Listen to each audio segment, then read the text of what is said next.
Selamat pagi pemirsa, saya Chandra Dewi hadir dalam Cerdas 5 Menit. Pagi ini topik kita menarik sekali, yaitu seputar asuransi Dwiguna. Apa itu asuransi Dwiguna? Di studio Metro Manulife saya telah ditemani oleh Bapak Norman Tetelepta, Senior Vice President Head of Business Development and Credit Life dari Manulife Indonesia. Selamat pagi Pak Norman. Selamat pagi. Langsung saja Pak Norman, bisa dijelaskan yang dimaksud dengan asuransi Dwiguna ini seperti apa ya Pak? Simpelnya begini, asuransi Dwiguna adalah ada asuransi yang memberikan perlindungan, proteksi, dan ada unsur tabungannya atau ada nilai tunainya. Proteksi dan tabungan. Dan tabungan atau nilai tunainya. Ya, jadi kalau misalnya saya beli konsep tabungan asuransi endowment atau asuransi Dwiguna, maka saya bukan hanya mendapatkan perlindungan dari nilai perlindungan uang pertabungan yang saya tentukan, saya juga bisa mendapatkan manfaat di tengah-tengahnya. Manfaat di tengah-tengah maksudnya contoh bagaimana seperti Pak? ini, saya beli asuransi pendidikan. Saya mau dalam 3 tahun anak saya dapat sesuatu yang saya siap untuk anak saya. Atau 6 tahun kemudian saya dapat juga sesuatu, nilai tunainya. Jadi itu bisa diatur, jadi 3, 6, 10 tahun, 12 tahun, 20 tahun boleh. Ya, itu artinya ada nilai tunai yang didapat di tengah-tengah perlindungan itu berjalan. Jangka waktunya ada ya Pak ya? Iya, betul, betul. Oke, ini kiranya kan tadi dikatakan seperti asuransi pendidikan. Sebetulnya ada berapa jenis asuransi Dwiguna ini Pak? Iya, sebenarnya sih jenisnya harusnya sama, satu.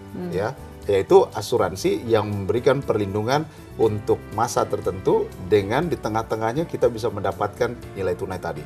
Bisa digunakan untuk pendidikan, bisa juga digunakan untuk income, perlindungan income. Jadi misalnya tengah jalan saya nggak mau sampai keluarga saya ada sesuatu terjadi, dia nggak bisa mendapatkan nilai tunai. Apakah itu memang perbedaan mendasar dibandingkan asuransi whole life maupun term life, atau ada yang lain lagi Pak? Perbedaannya di mana? Jadi kalau perbedaan yang paling mendasar adalah pada waktu saya beli proteksi, itu kalau yang dasarnya adalah hanya term life, asuransi jiwa berjangka saja.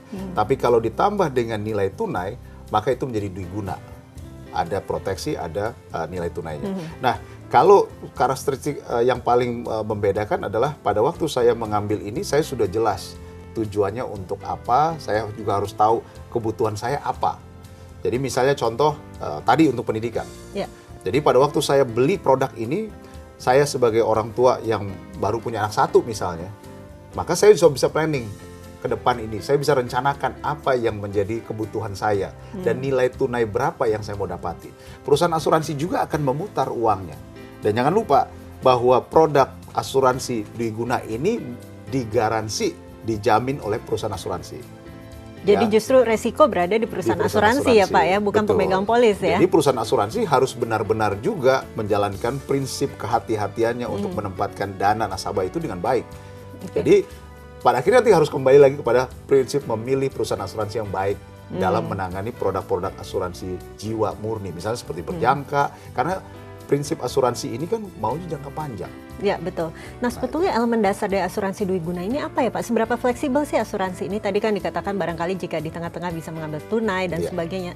Bagaimana prinsipnya? Jadi karena ini ada prinsip seperti menabung, jadi dilatih seorang nasabah yang membeli produk tabungan Dwiguna ini adalah dia harus bertahan sampai jangka waktu yang sudah ditetapkan. Tapi kalau di tengah jalan dia sudah set, misalnya saya mau perlu uang 6 tahun untuk anak saya sekolah masuk SD atau SMP ya.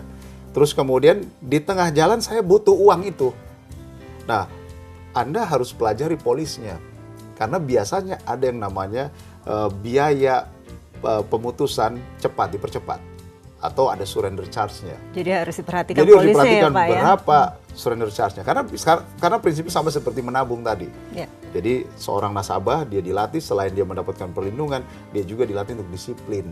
Tapi kalau dia di tengah jalan butuh, ya ada biaya yang harus dikeluarkan. Bisa, tapi ada ketentuannya. Begitu ya Pak Norman ya. Dan polis harus dipelajari baik-baik. Betul. Ya.